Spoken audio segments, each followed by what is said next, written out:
Morning class 12th। आज आपके कुछ इम्पोर्टेंट ग्रामर पोर्शन से कुछ फिल इन द ब्लैंक्स और कुछ सेलेक्ट द कलेक्ट ऑल्टरनेटिव, ये वाले मैं ग्रामर के समझा रही हूँ सेंटेंसेस। इनको ध्यान से सुनिए। फर्स्ट वन इज, क्वेश्चन क्या है कि fill in the blanks using correct alternative. Alternative का मतलब होता है विकल्प, करेक्ट मतलब सही, तो सही विकल्प आपको सेलेक्ट करना है। Anand is dash MA in English. अब ए एन द, इनमें से कौन सा आर्टिकल आएगा इसमें, या फिर एक है नो आर्टिकल, है ना।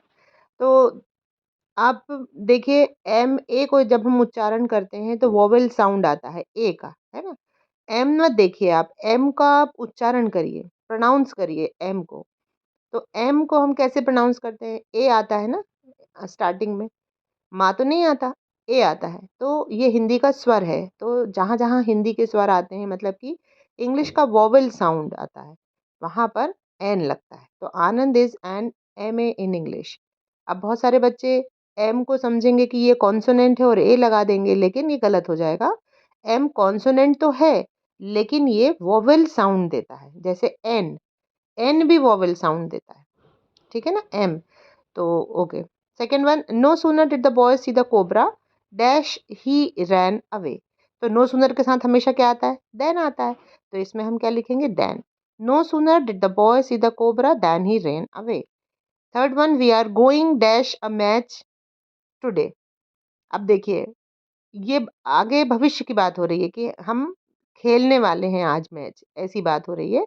तो we are going to play, इसमें वर्ब आएगी, वो सही होगी। प्लेइंग, प्लेड, ये कुछ नहीं आएगा। We are going to play a match today. देखिए, I have dash spare book, इसमें आएगा no. I have no spare books, मेरे पास, स्पेयर मतलब एक्स्ट्रा, मेरे पास कोई भी एक्स्ट्रा स्पेयर बुक्स नहीं है। आई हैव ऑल तो आएगा नहीं, टू भी नहीं आएगा, है ना।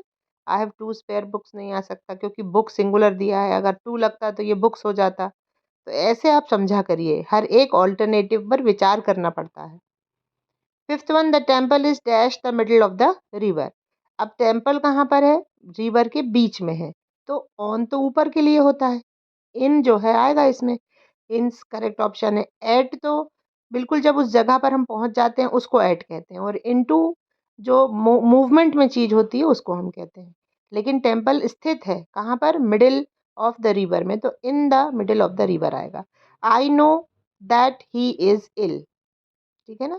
ये नाउन क्लॉज की तरह ही सेंटेंस एक्ट कर रहा है, मुझे पता है कि वह बीमार है। I know that he is ill. Seventh, have you dash complaint against us.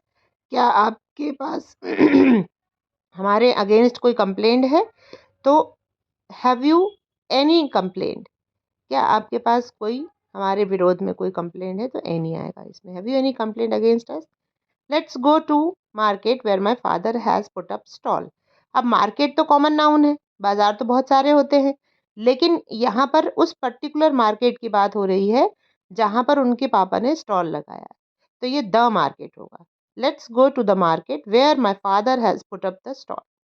Ninth, the boy dash the bird almost every day. अब जो द बॉय है ये थर्ड पर्सन है, तो इसके साथ जो वर्ब लगेगी उसमें एस या ई एस लगा हुआ होगा, ये इसकी पहचान है। तो the boy catches the bird almost every day, ये इसका सही आंसर होगा। चलिए अब एक्सरसाइज 2 भी देख लेते हैं। आई have seen lot of places. I have seen lot of places, तो इसमें आएगा अ लॉट ऑफ प्लेसेस, मैंने बहुत सारी जगहें देखी हैं। तो I have seen a lot of places. My friend lives in New Delhi. बड़ी जगहों पर अगर बात आती है तो इन आता है, और छोटी जगहों के लिए एट आता है। My friend lives in New Delhi. Little knowledge is very dangerous. A little knowledge is very dangerous. Little का मतलब तो होता है कुछ भी नहीं, है ना। अ लिटिल मतलब थोड़ा बहुत होता है। तो a little knowledge is very dangerous. I think it may rain today. मुझे लगता है कि आज बारिश होगी। There are precious books in the library. तो देयर आर, बुक्स को हम काउंट कर सकते हैं, इसलिए इसमें आएगा डिटर्मिनर मैनी, तो इसमें दिया नहीं है। There are some precious books in the library. Many होता तो मैनी आ जाता, वहाँ पर कुछ प्रीशियस, प्रीशियस मतलब बहुत बेशकीमती। उसके बाद में है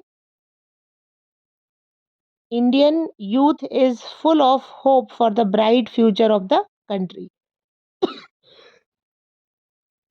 इसमें इसमें ऑफ आएगा।